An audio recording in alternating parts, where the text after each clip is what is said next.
गलद्रक्त मुंडावली कंठमाला महाघोर रावा सुदंष्ट्रा कराला विवस्त्रा श्मशानालया मुक्तकेशी महाकाल कामाकुला कालिकेयम्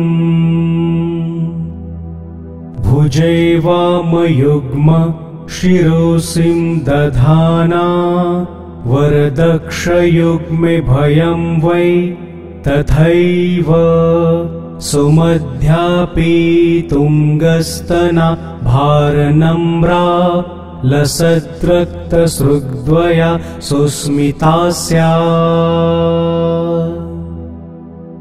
श्वध्वन्कर्णावन्तसा सुकेशी लत्स्प्रेतपाणिप्रयुक्ते कङ्काची शवाकारमच्छा धिरुण शिवाभिश्चतुर्दिक्षु शब्दायमानाभिरेजे स्तुति विरच्चादिवेवास्त्रयस्ते गुणास्त्री सन्माराध्य कालीं प्रघाना बभूवु अनादिं सुरादिं मखादिं भवादिं स्वरूपं त्वदीयं न विन्दन्ति देवा जगन्मोहनीयतु वाग्वादिनीयं सुहृत्पोषिणि शत्रुसंहरणीयं वचस्तम्भनीयं किमुच्चारणीय स्वरूपं त्वदीयं न विन्दन्ति देवा इत्थं स्वर्गदात्री पुनः कल्पवल्ली मनोजास्तु कामान् यथार्थ प्रक्रूयात् तथा ते कृतार्था भवन्तीति नित्यं स्वरूपं त्वदीयं न विन्दन्ति देवा सुरापानमत्ते सुभक्तानुरते लसत्पूतचिते सदा विर्भवते जपध्यानपूजा सुधाधौतपङ्गा स्वरूपं त्वदीयं न विदन्ति देवा चिदानन्दकन्दं हसन्मन्दमन्दं शरच्चन्द्रकोटि प्रजापूज्यबिम्बं मुनीनां कवीनां हृदि द्योतयन्तं स्वरूपं त्वदीयं न विन्दन्ति देवा महामेघकाली सुरक्तापि शुभ्रा कादाचित् विचित्रा कृतियोर्गमाया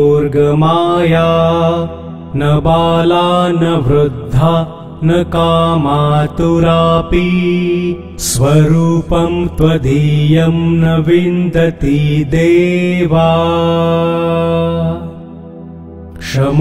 क्षमस्वापराधं महागुप्तभाव मया लोकमध्ये प्रकाशीकृतं यत् तव ध्यानपूतेन चापल्यभावा स्वरूपं त्वदीयं न विन्दति देवा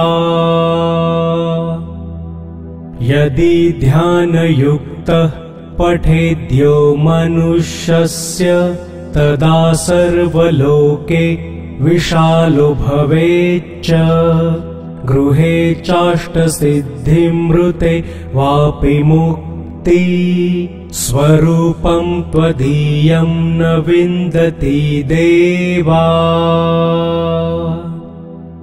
ॐ श्रीं मच्छङ्कराचार्य विरचित श्रीकालिका अष्टकं सम्पूर्णम्। गलद्रक्त मुण्डावली कण्ठमाला महाघोररावा सुदंष्ट्राकराला विवस्त्रा श्मशानालया मुक्तकेशी महाकालकामाकुला कालिकेयम्। भुजे वामयुग्म शिरोसिं दधाना वरदक्षयुग्मे भयं वै तथैव सुमध्यापि तुङ्गस्तना भारनम्रा लसद्रक्तसृग्द्वया सुस्मिता स्यात्। श्वद्वन्कर्णावन्तसा सुकेशी लत्स्प्रेतपाणिप्रयुक्ते कङ्काची शवाकारमच्छाधिरुण शिवाभिश्चतुर्दिक्षु शब्दायमानाभिरेजे। स्तुति विरच्चादिवेवास्त्रयस्ते गुणास्त्री सन्माराध्य कालीं प्रघाना बभूवु। अनादिं सुरादिं मखादिं भवादिं स्वरूपं त्वदीयं न विन्दन्ति देवा। जगन्मोहनीयतु वाग्वादिनीयं सुहृत्पोषिणि शत्रुसंहरणीयं वचस्तम्भनीयं किमुच्चारणीय स्वरूपं त्वदीयं न विन्दन्ति देवा। इत्थं स्वर्गदात्री पुनः कल्पवल्ली मनोजास्तु कामान् यथार्थप्रक्रूयात् तथा ते कृतार्था भवन्तीति नित्यं स्वरूपं त्वदीयं न विन्दन्ति देवा। सुरापानमत्ते सुभक्तानुरते लसत्पूतचिते सदा विर्भवते जपध्यानपूजा सुधाधौतपङ्गा स्वरूपं त्वदीयं न विदन्ति देवा। चिदानन्दकन्दं हसन्मन्दमन्दं शरच्चन्द्रकोटि प्रजापूज्यबिम्बं मुनीनां कवीनां हृदि द्योतयन्तं स्वरूपं त्वदीयं न विन्दन्ति देवा। महामेघकाली सुरक्तापि शुभ्रा कादाचित् विचित्रा कृतियोर्गमाया न बाला न वृद्धा न कामातुरापि स्वरूपं त्वदीयं न विन्दति देवा।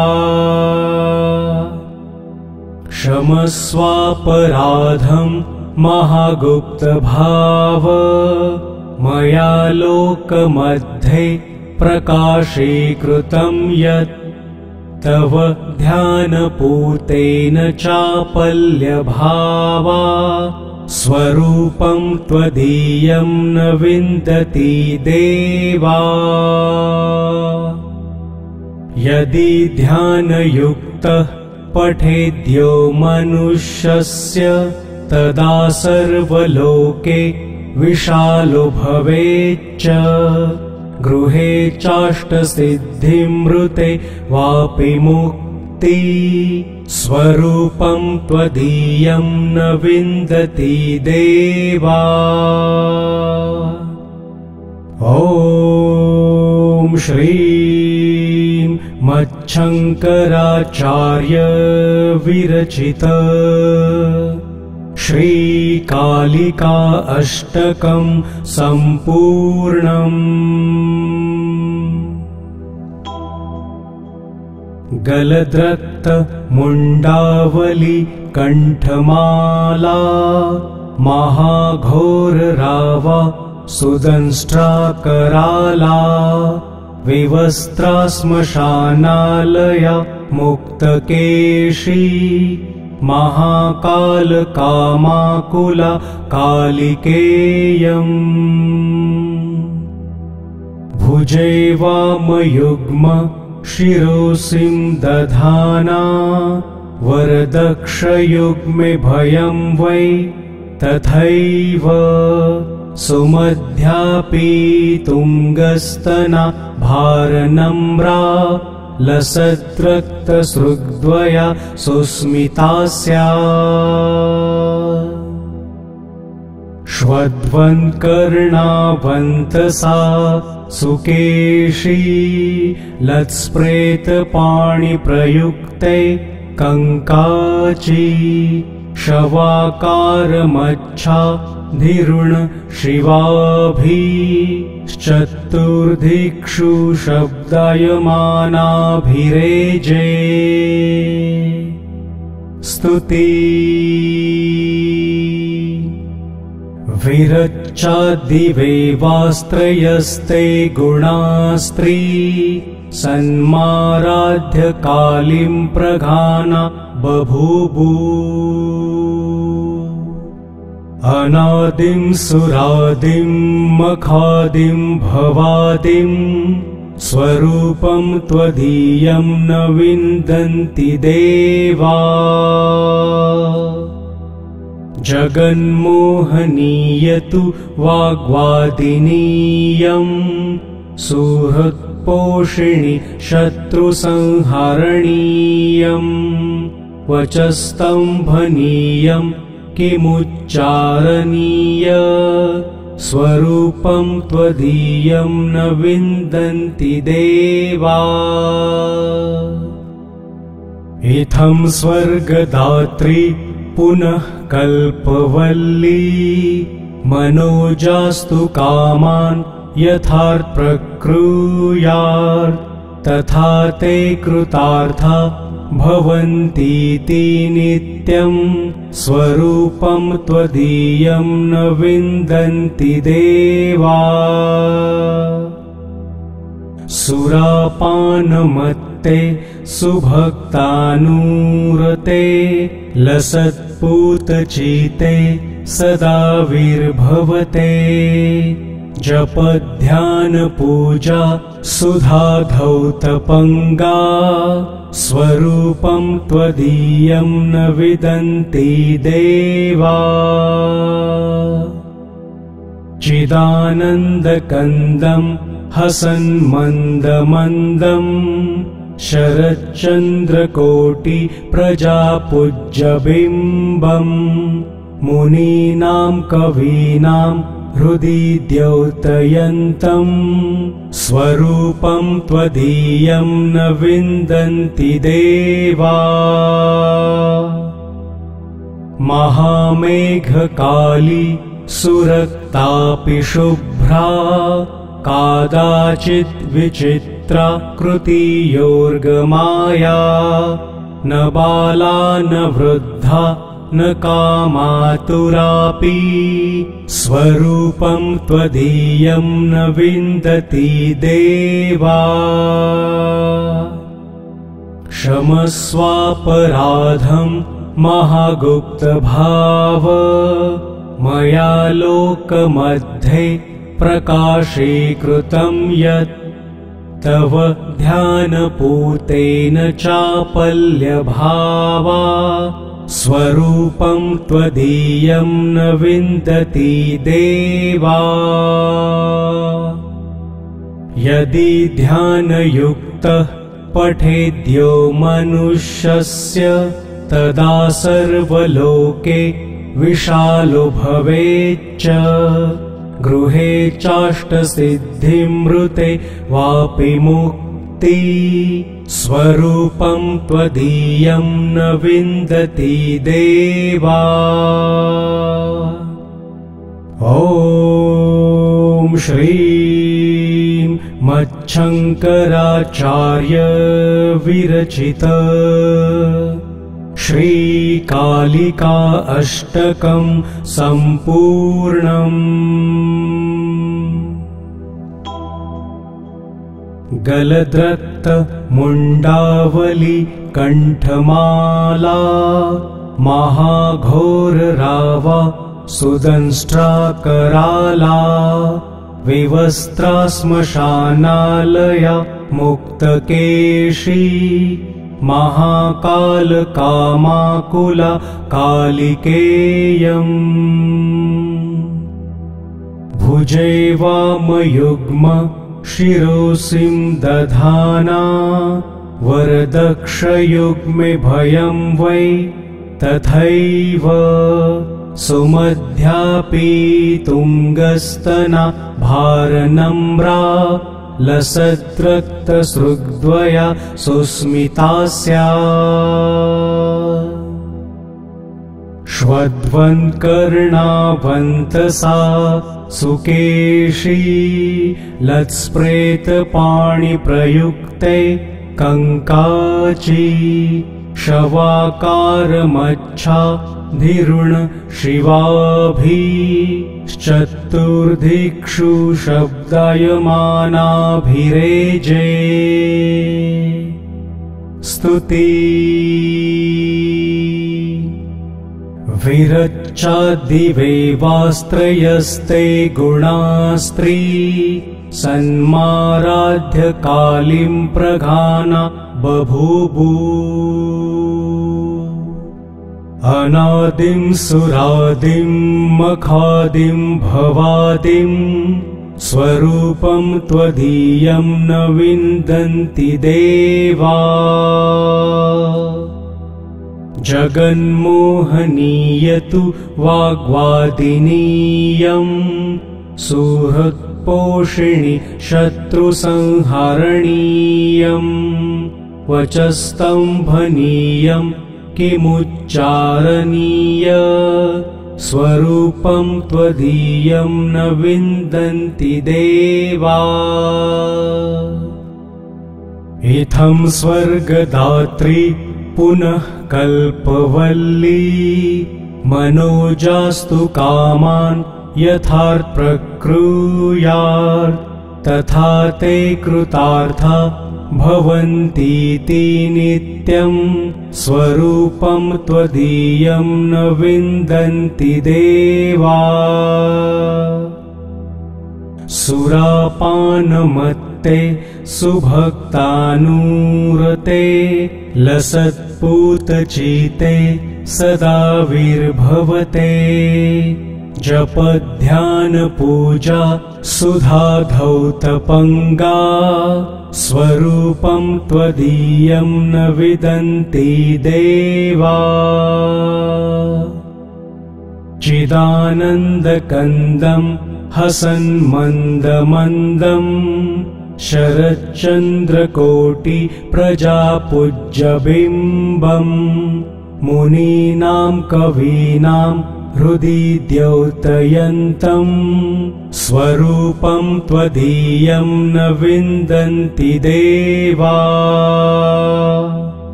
महामेघकाली सुरक्तापि शुभ्रा कादाचित् विचित्रा कृतियोर्गमाया न बाला न वृद्धा न कामातुरापि स्वरूपं त्वदीयं न विन्दति देवा। क्षमस्वापराधं महागुप्तभाव मया लोकमध्ये प्रकाशीकृतं यत् तव ध्यानपूतेन चापल्यभावा स्वरूपं त्वदीयं न विन्दति देवा। यदि ध्यानयुक्तः पठेद्यो मनुष्यस्य तदा सर्वलोके विशालो भवेच्च। गृहे चाष्टसिद्धिमृते वापि मुक्ति स्वरूपं त्वदीयं न विन्दति देवा। ॐ श्रीं मच्छङ्कराचार्य विरचित श्रीकालिका अष्टकं सम्पूर्णम्। गलद्रक्त मुण्डावली कण्ठमाला महाघोररावा सुदंष्ट्राकराला विवस्त्रा श्मशानालया मुक्तकेशी महाकालकामाकुला कालिकेयम्। भुजे वामयुग्म शिरोसिं दधाना वरदक्षयुग्मे भयं वै तथैव सुमध्यापि तुङ्गस्तना भारनम्रा लसद्रक्तसृग्द्वया सुस्मिता स्यात्। श्वद्वन्कर्णावन्तसा सुकेशी लत्स्प्रेतपाणिप्रयुक्ते कङ्काची शवाकारमच्छा धिरुण शिवाभिश्चतुर्दिक्षु शब्दायमानाभिरेजे। स्तुति विरच्चादिवेवास्त्रयस्ते गुणास्त्री सन्माराध्य कालीं प्रघाना बभूवु। अनादिं सुरादिं मखादिं भवादिं स्वरूपं त्वदीयं न विन्दन्ति देवा। जगन्मोहनीयतु वाग्वादिनीयं सुहृत्पोषिणि शत्रुसंहरणीयं वचस्तम्भनीयं किमुच्चारणीय स्वरूपं त्वदीयं न विन्दन्ति देवा। इत्थं स्वर्गदात्री पुनः कल्पवल्ली मनोजास्तु कामान् यथार्थप्रक्रुयात् तथा ते कृतार्था भवन्तीति नित्यं स्वरूपं त्वदीयं न विन्दन्ति देवा। सुरापानमत्ते सुभक्तानुरते लसत्पूतचिते सदा विर्भवते जपध्यानपूजा सुधाधौतपङ्गा स्वरूपं त्वदीयं न विदन्ति देवा। चिदानन्दकन्दं हसन्मन्दमन्दं शरच्चन्द्रकोटि प्रजापूज्यबिम्बं मुनीनां कवीनां हृदि द्योतयन्तं स्वरूपं त्वदीयं न विन्दन्ति देवा। महामेघकाली सुरक्तापि शुभ्रा कादाचित् विचित्रा कृतियोर्गमाया न बाला न वृद्धा न कामातुरापि स्वरूपं त्वदीयं न विन्दति देवा। क्षमस्वापराधं महागुप्तभाव मया लोकमध्ये प्रकाशीकृतं यत् तव ध्यानपूतेन चापल्यभावा स्वरूपं त्वदीयं न विन्दति देवा। यदि ध्यानयुक्तः पठेद्यो मनुष्यस्य तदा सर्वलोके विशालो भवेच्च। गृहे चाष्टसिद्धिमृते वापि मुक्ति स्वरूपं त्वदीयं न विन्दति देवा। ॐ श्रीं मच्छङ्कराचार्य विरचित श्रीकालिका अष्टकं सम्पूर्णम्। गलद्रक्त मुण्डावली कण्ठमाला महाघोररावा सुदंष्ट्राकराला विवस्त्रा श्मशानालया मुक्तकेशी महाकालकामाकुला कालिकेयम्। भुजे वामयुग्म शिरोसिं दधाना वरदक्षयुग्मे भयं वै तथैव सुमध्यापि तुङ्गस्तना भारनम्रा लसद्रक्तसृग्द्वया सुस्मिता स्यात्। श्वद्वन्कर्णावन्तसा सुकेशी लत्स्प्रेतपाणिप्रयुक्ते कङ्काची शवाकारमच्छाधिरुण शिवाभिश्चतुर्दिक्षु शब्दायमानाभिरेजे। स्तुति विरच्चादिवेवास्त्रयस्ते गुणास्त्री सन्माराध्य कालीं प्रघाना बभूवु। अनादिं सुरादिं मखादिं भवादिं स्वरूपं त्वदीयं न विन्दन्ति देवा। जगन्मोहनीयतु वाग्वादिनीयं सुहृत्पोषिणि शत्रुसंहरणीयं वचस्तम्भनीयं किमुच्चारणीय स्वरूपं त्वदीयं न विन्दन्ति देवा। इत्थं स्वर्गदात्री पुनः कल्पवल्ली मनोजास्तु कामान् यथार्थप्रक्रूयात् तथा ते कृतार्था भवन्तीति नित्यं स्वरूपं त्वदीयं न विन्दन्ति देवा। सुरापानमत्ते सुभक्तानुरते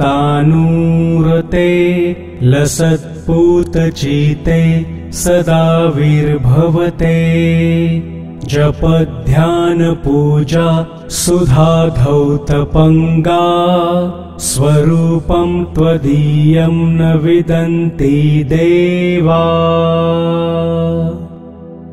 चिदानन्दकन्दं हसन्मन्दमन्दं शरच्चन्द्रकोटि प्रजापूज्यबिम्बं मुनीनां कवीनां हृदि द्योतयन्तं स्वरूपं त्वदीयं न विन्दन्ति देवा। महामेघकाली सुरक्तापि शुभ्रा कादाचित् विचित्रा कृतियोर्गमाया न बाला न वृद्धा न कामातुरापि स्वरूपं त्वदीयं न विन्दति देवा क्षमस्वापराधं महागुप्तभाव मया लोकमध्ये प्रकाशीकृतं यत् तव ध्यानपूतेन चापल्यभावा स्वरूपं त्वदीयं न विन्दति देवा यदि ध्यानयुक्तः पठेद्यो मनुष्यस्य तदा सर्वलोके विशालो भवेच्च गृहे चाष्टसिद्धिमृते वापि मुक्ति स्वरूपं त्वदीयं न विन्दति देवा ॐ श्रीं मच्छङ्कराचार्य विरचित श्रीकालिका अष्टकं सम्पूर्णम् गलद्रक्त मुण्डावली कण्ठमाला महाघोररावा सुदंष्ट्राकराला विवस्त्रा श्मशानालया मुक्तकेशी महाकालकामाकुला कालिकेयम् भुजे वामयुग्म शिरोसिं दधाना वरदक्षयुग्मे भयं वै तथैव सुमध्यापि तुङ्गस्तना भारनम्रा लसद्रक्तसृग्द्वया सुस्मिता स्यात् श्वद्वन्कर्णावन्तसा सुकेशी लत्स्प्रेतपाणिप्रयुक्ते कङ्काची शवाकारमच्छा धिरुण शिवाभिश्चतुर्दिक्षु शब्दायमानाभिरेजे स्तुति विरच्चादिवेवास्त्रयस्ते गुणास्त्री सन्माराध्य कालीं प्रघाना बभूवु अनादिं सुरादिं मखादिं भवादिं स्वरूपं त्वदीयं न विन्दन्ति देवा जगन्मोहनीयतु वाग्वादिनीयं सुहृत्पोषिणि शत्रुसंहरणीयं वचस्तम्भनीयं किमुच्चारणीय स्वरूपं त्वदीयं न विन्दन्ति देवा इत्थं स्वर्गदात्री पुनः कल्पवल्ली मनोजास्तु कामान् यथार्थ प्रक्रूयात् तथा ते कृतार्था भवन्तीति नित्यं स्वरूपं त्वदीयं न विन्दन्ति देवा सुरापानमत्ते सुभक्तानुरते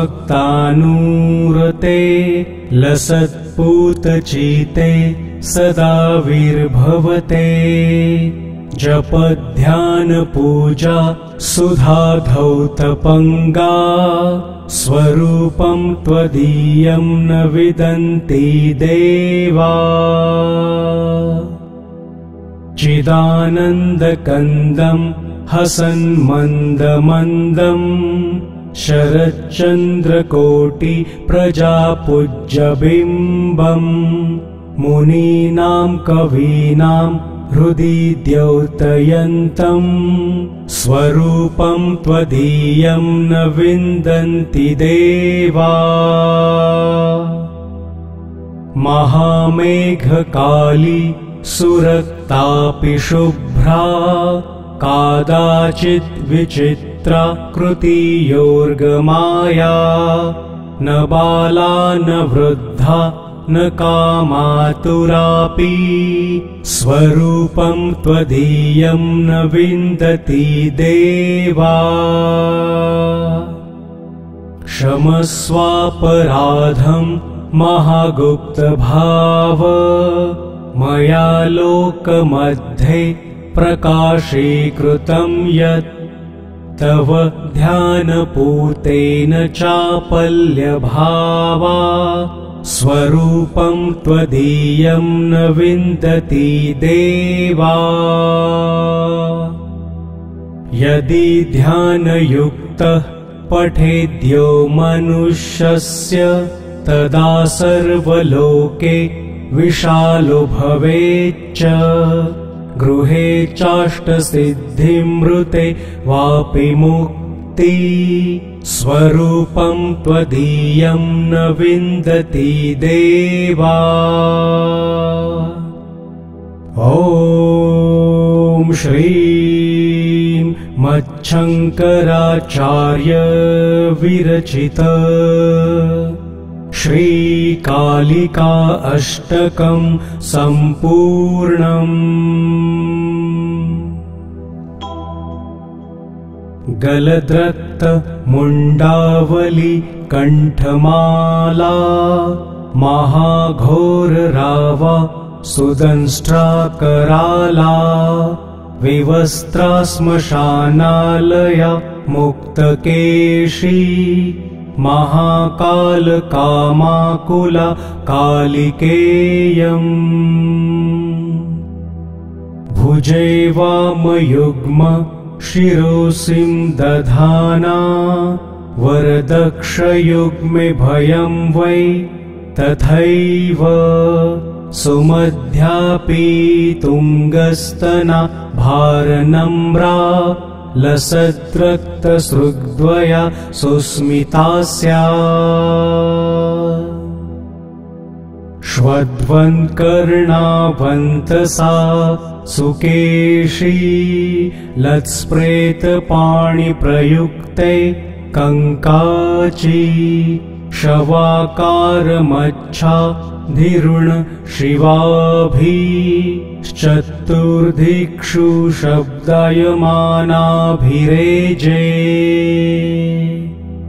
स्तुति विरच्चादिवेवास्त्रयस्ते गुणास्त्री सन्माराध्य कालीं प्रघाना बभूवु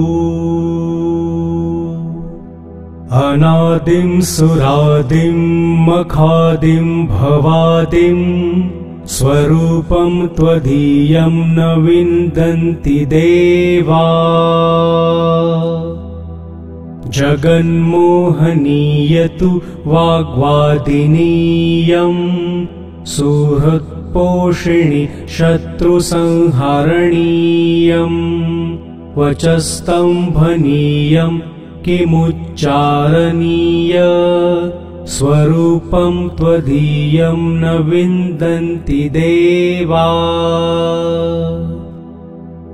इत्थं स्वर्गदात्री पुनः कल्पवल्ली मनोजास्तु कामान् यथार्थ प्रक्रूयात् तथा ते कृतार्था भवन्तीति नित्यं स्वरूपं त्वदीयं न विन्दन्ति देवा सुरापानमत्ते सुभक्तानुरते लसत्पूतचिते सदा विर्भवते जपध्यानपूजा सुधाधौतपङ्गा स्वरूपं त्वदीयं न विदन्ति देवा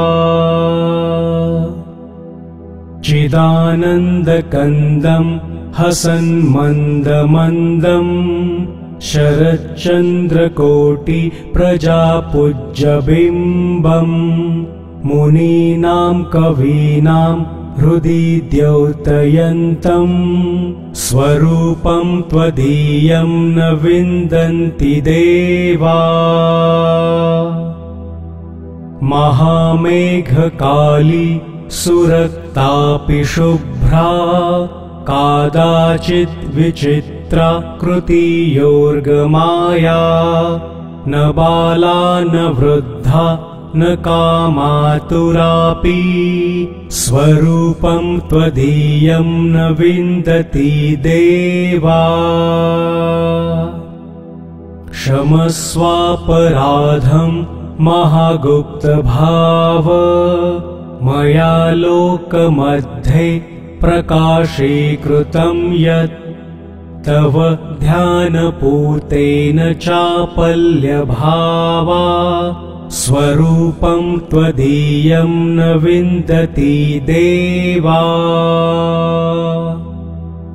यदि ध्यानयुक्तः पठेद्यो मनुष्यस्य तदा सर्वलोके विशालो भवेच्च गृहे चाष्टसिद्धिमृते वापि मुक्ति स्वरूपं त्वदीयं न विन्दति देवा ॐ श्रीं मच्छङ्कराचार्य विरचित श्रीकालिका अष्टकं सम्पूर्णम् गलद्रक्त मुण्डावली कण्ठमाला महाघोररावा सुदंष्ट्राकराला विवस्त्रा श्मशानालया मुक्तकेशी महाकालकामाकुला कालिकेयम् भुजे वामयुग्म शिरोसिं दधाना वरदक्षयुग्मे भयं वै तथैव सुमध्यापि तुङ्गस्तना भारनम्रा लसद्रक्तसृग्द्वया सुस्मिता स्यात् श्वद्वन्कर्णावन्तसा सुकेशी लत्स्प्रेतपाणिप्रयुक्ते कङ्काची शवाकारमच्छा धिरुण शिवाभिश्चतुर्दिक्षु शब्दायमानाभिरेजे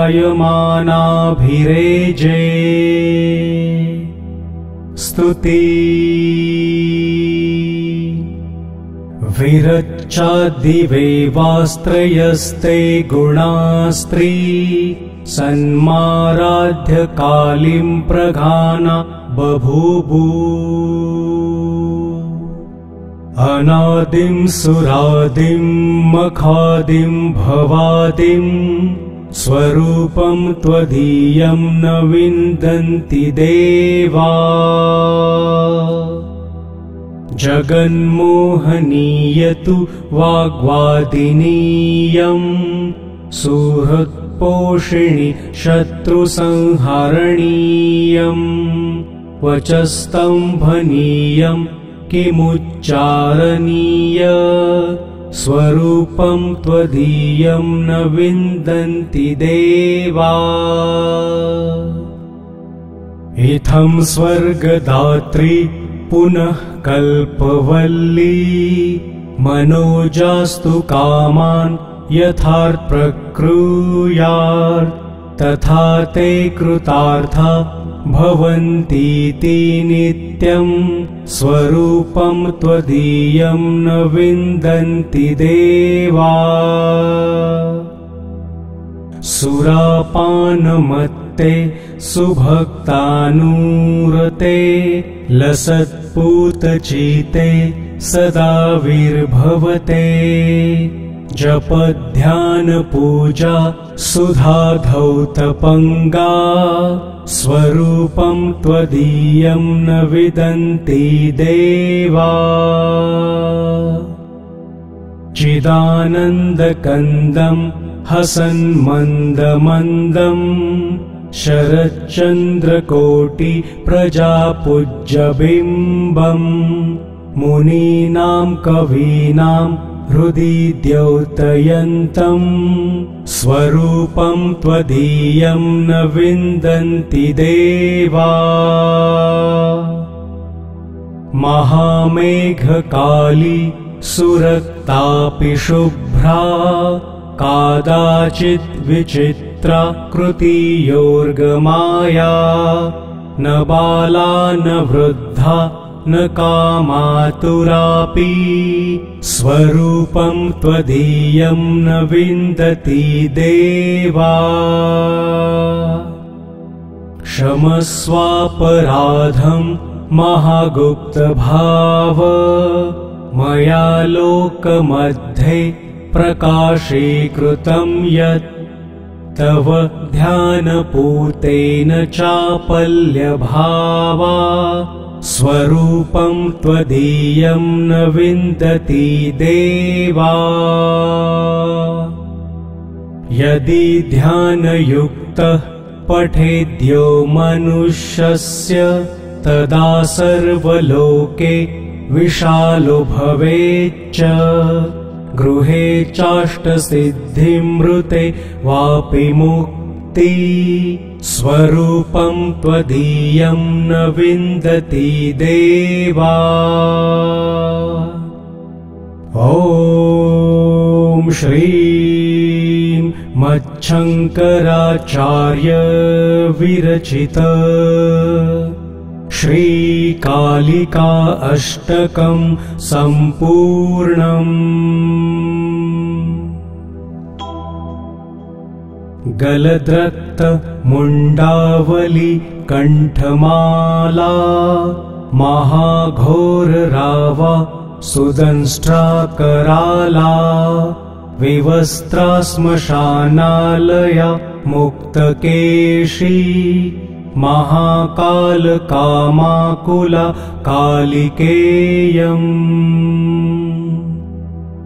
भुजे वामयुग्म शिरोसिं दधाना वरदक्षयुग्मे भयं वै तथैव सुमध्यापि तुङ्गस्तना भारनम्रा लसद्रक्तसृग्द्वया सुस्मिता स्यात् श्वद्वन्कर्णावन्तसा सुकेशी लत्स्प्रेतपाणिप्रयुक्ते कङ्काची शवाकारमच्छाधिरुण शिवाभिश्चतुर्दिक्षु शब्दायमानाभिरेजे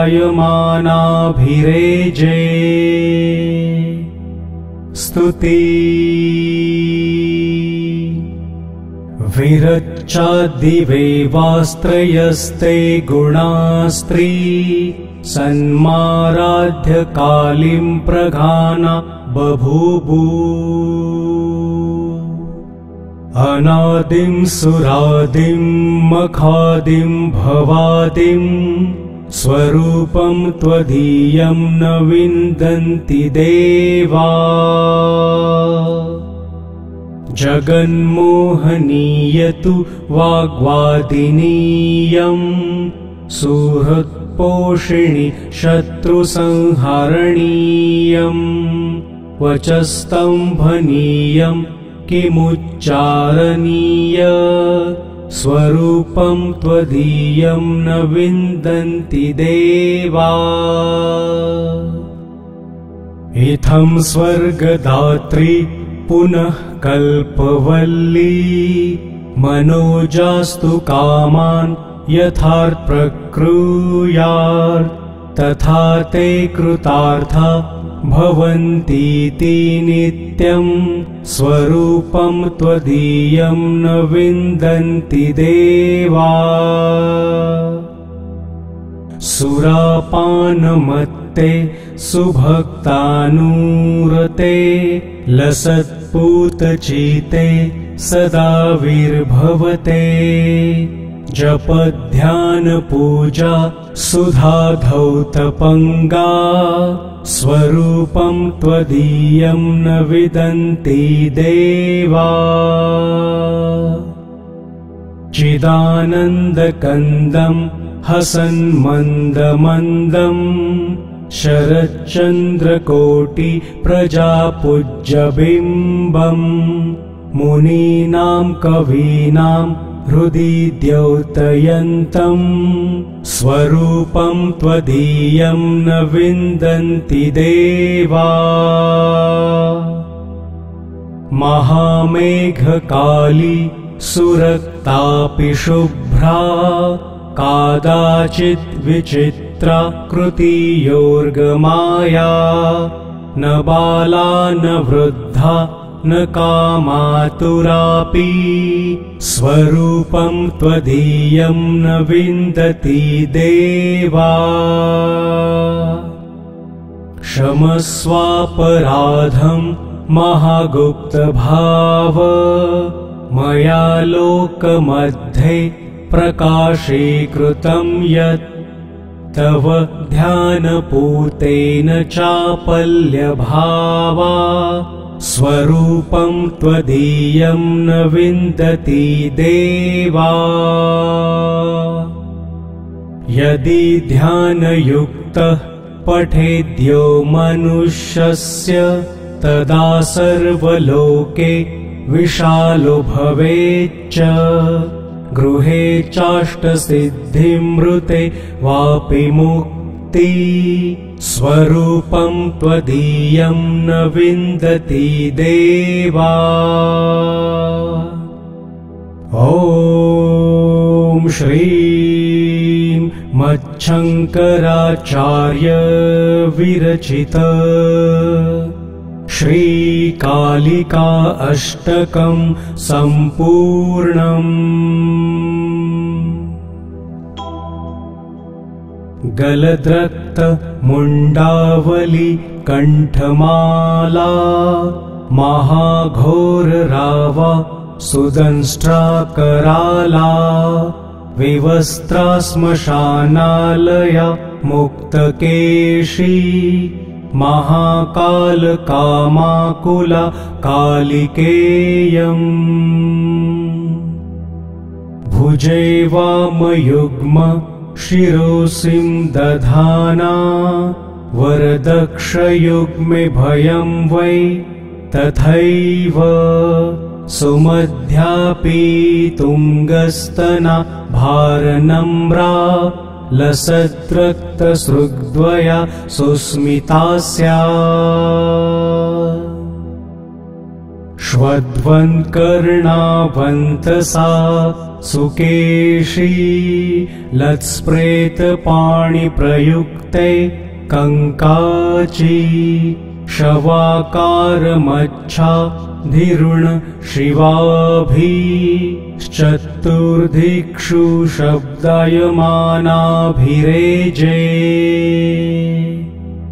स्तुति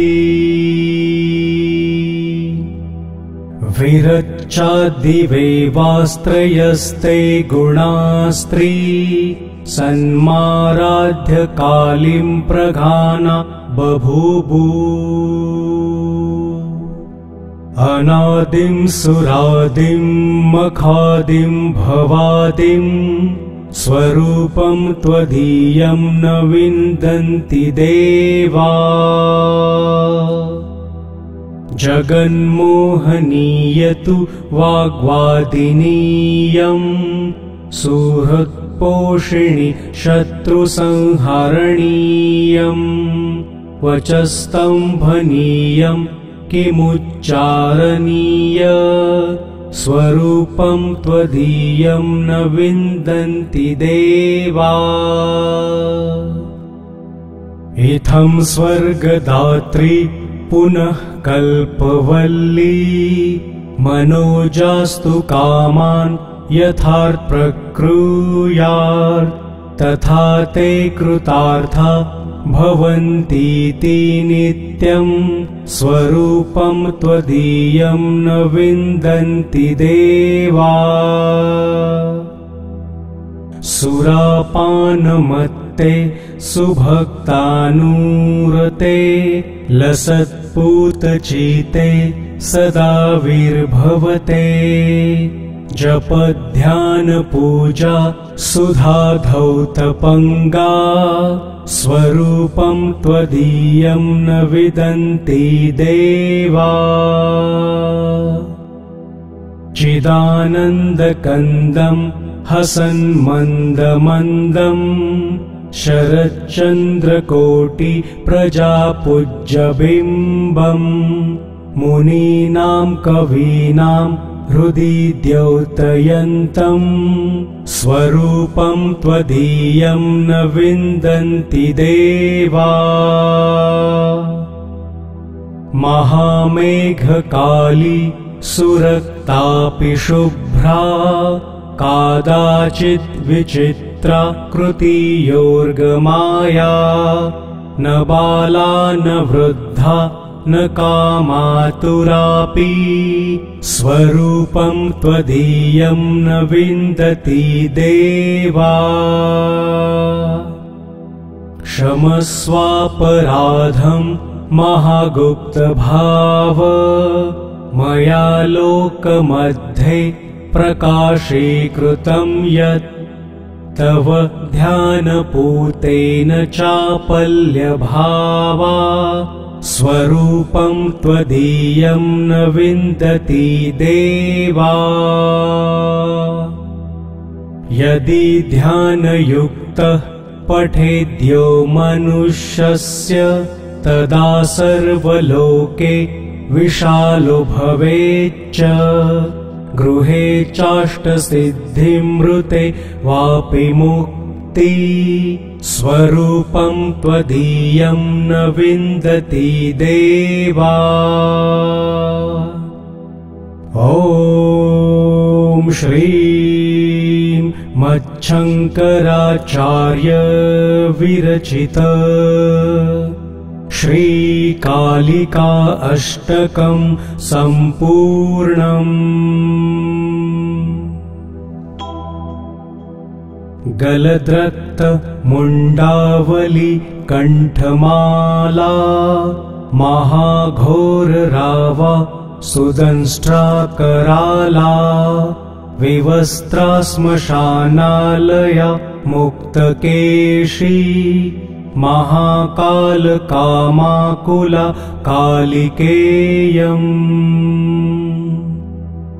भुजे वामयुग्म शिरोसिं दधाना वरदक्षयुग्मे भयं वै तथैव सुमध्यापि तुङ्गस्तना भारनम्रा लसद्रक्तसृग्द्वया सुस्मिता स्यात् श्वद्वन्कर्णावन्तसा सुकेशी लत्स्प्रेतपाणिप्रयुक्ते कङ्काची शवाकारमच्छा धिरुण शिवाभिश्चतुर्दिक्षु शब्दायमानाभिरेजे स्तुति विरच्चादिवेवास्त्रयस्ते गुणास्त्री सन्माराध्य कालीं प्रघाना बभूवु अनादिं सुरादिं मखादिं भवादिं स्वरूपं त्वदीयं न विन्दन्ति देवा जगन्मोहनीयतु वाग्वादिनीयं सुहृत्पोषिणि शत्रुसंहरणीयं वचस्तम्भनीयं किमुच्चारणीय स्वरूपं त्वदीयं न विन्दन्ति देवा इत्थं स्वर्गदात्री पुनः कल्पवल्ली मनोजास्तु कामान् यथार्थ प्रक्रूयात् तथा ते कृतार्था भवन्तीति नित्यं स्वरूपं त्वदीयं न विन्दन्ति देवा सुरापानमत्ते सुभक्तानुरते लसत्पूतचिते सदा विर्भवते जपध्यानपूजा सुधाधौतपङ्गा स्वरूपं त्वदीयं न विदन्ति देवा चिदानन्दकन्दं हसन्मन्दमन्दम् शरच्चन्द्रकोटि प्रजापूज्यबिम्बम् मुनीनां कवीनां हृदि द्योतयन्तम् स्वरूपं त्वदीयं न विन्दन्ति देवा महामेघकाली सुरक्तापि शुभ्रा कादाचित् विचित्रा कृतियोर्गमाया न बाला न वृद्धा न कामातुरापि स्वरूपं त्वदीयं न विन्दति देवा क्षमस्वापराधं महागुप्तभाव मया लोकमध्ये प्रकाशीकृतं यत् तव ध्यानपूतेन चापल्यभावा स्वरूपं त्वदीयं न विन्दति देवा यदि ध्यानयुक्तः पठेद्यो मनुष्यस्य तदा सर्वलोके विशालो भवेच्च गृहे चाष्टसिद्धिमृते वापि मुक्ति स्वरूपं त्वदीयं न विन्दति देवा ॐ श्रीं मच्छङ्कराचार्य विरचित श्रीकालिका अष्टकं सम्पूर्णम्।